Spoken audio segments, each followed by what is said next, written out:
The students in the crowd surrounding Nathan couldn't stop shouting as they gawked at Jason's body and tried to understand what had just happened. Even their whispers could not escape Nathan's ears as he slowly turned to face his audience. Was Nathan Hayfield a ringer this whole time? Pfft, lucky break. Jason probably wasn't even trying that hard. I don't know. Look at those cut marks, and Nathan doesn't have a scratch on him. He just surprised him. It's gotta be a fluke, that's all. Meanwhile, Cedric barked commands at two of the boys who had been hiding in the bushes with Jason. Report this to the headmaster Blackwood immediately. A student has been killed.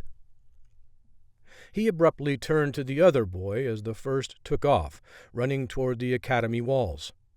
You, go alert the Clay family at once, and also the Godricshall Guard.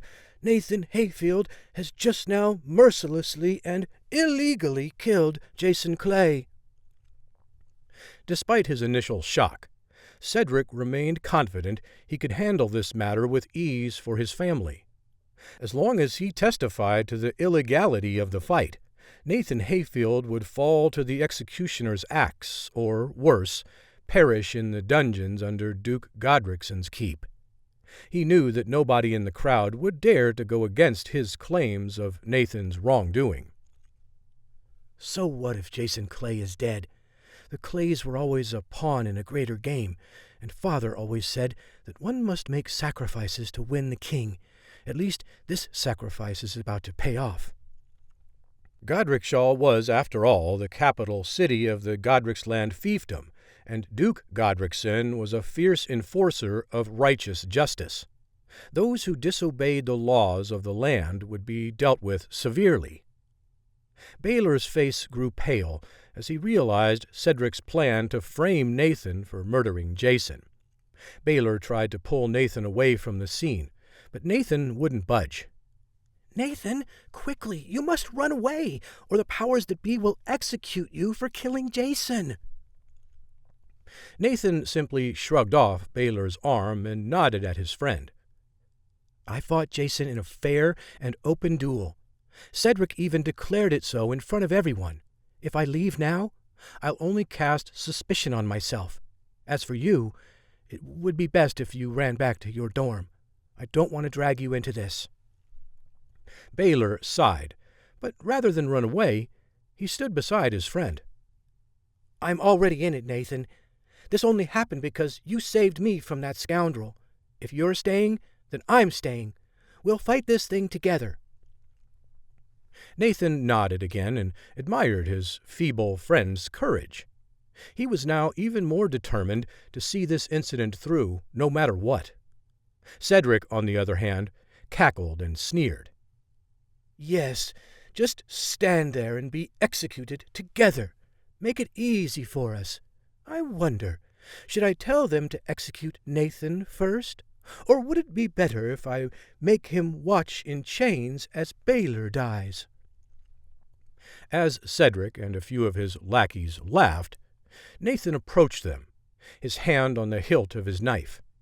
As he spoke, he made sure his voice could be heard by the entire crowd. I told you that you were next, Cedric. How about we finish this ourselves before the headmaster and the Clays arrive? That way, everyone will know whose power is really pathetic. Cedric couldn't help it as his eye twitched once more. His face grew pale, and hair stood up on the back of his neck. Was Nathan really challenging him to a duel right away? Cedric was himself a level 7 beginner, which was a whole level higher in power than Jason was. However, he knew in his heart that if he had tried to fight Jason, there was no way he would have been able to finish him off as quickly as Nathan had. Even though Jason had carelessly underestimated Nathan, Cedric's intuition told him that Nathan was just as powerful as he was, if not more so. What was even more disturbing was the lack of emotional impact the death seemed to have on Nathan. Jason's brutal slaying seemed to bother Nathan about as much as swatting a fly. Before Cedric could formulate a response, the crowd around him began to cheer, The students clamored for a bloody rematch and an opportunity to judge Nathan's abilities once more. They seemed convinced that Cedric would put this upstart in his place. "Teach him a lesson, Cedric. Show him how the Ravens deal with such brashness." "That's right. You won't be caught off guard like Jason was.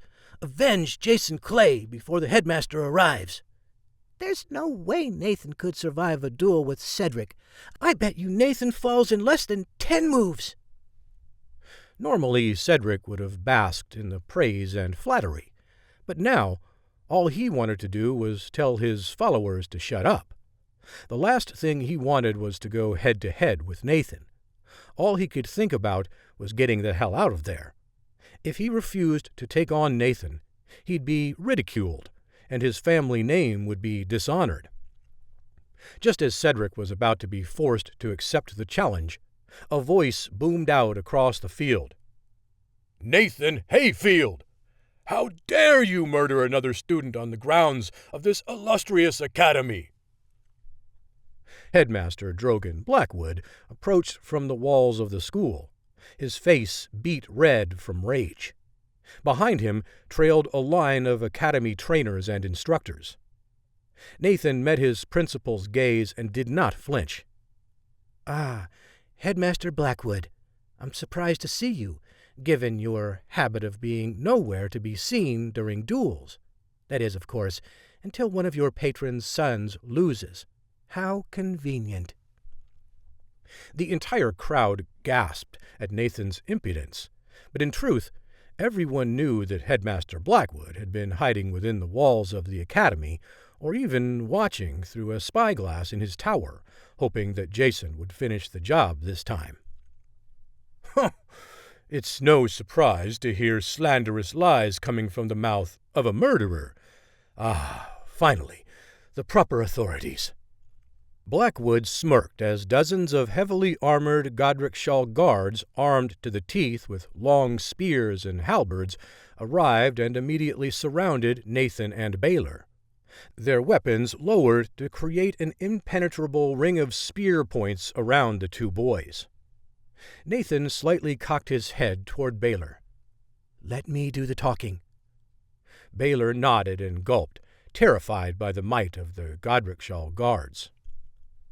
"Would the Godricshall guards arrest innocent men without first hearing their plea?" Headmaster Blackwood couldn't help but chortle.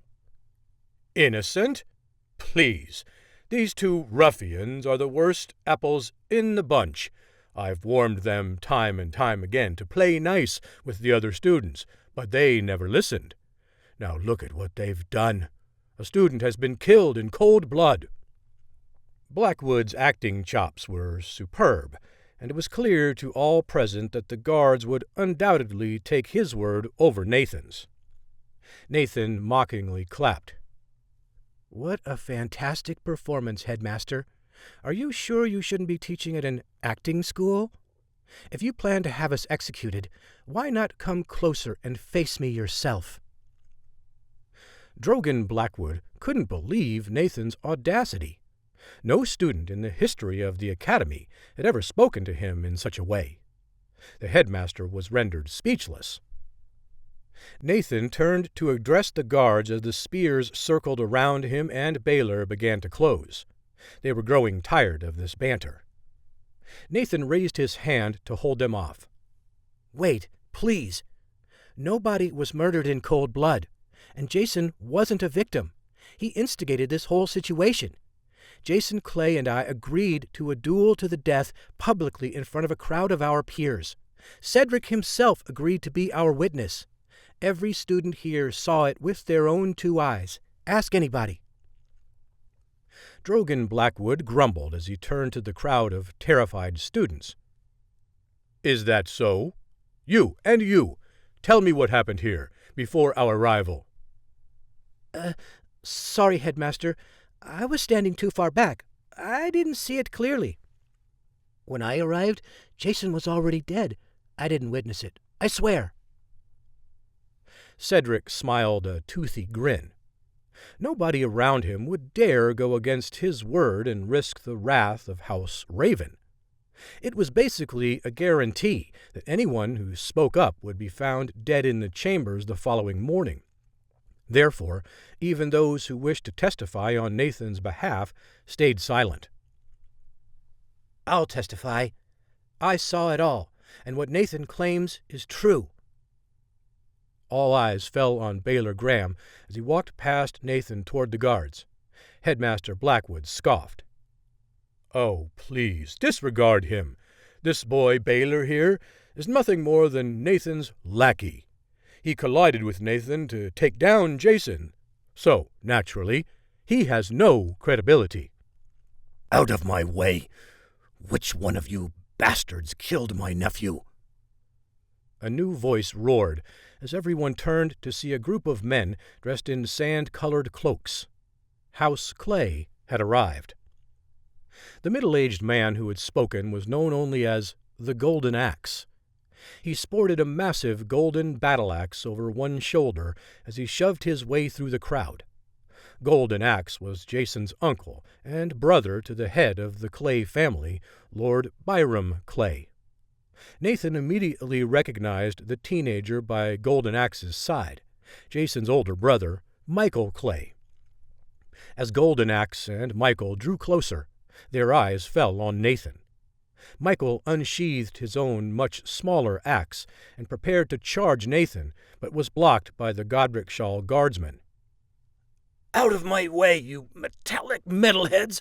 Let me at the fool who dared to assassinate my brother. I'll avenge him myself."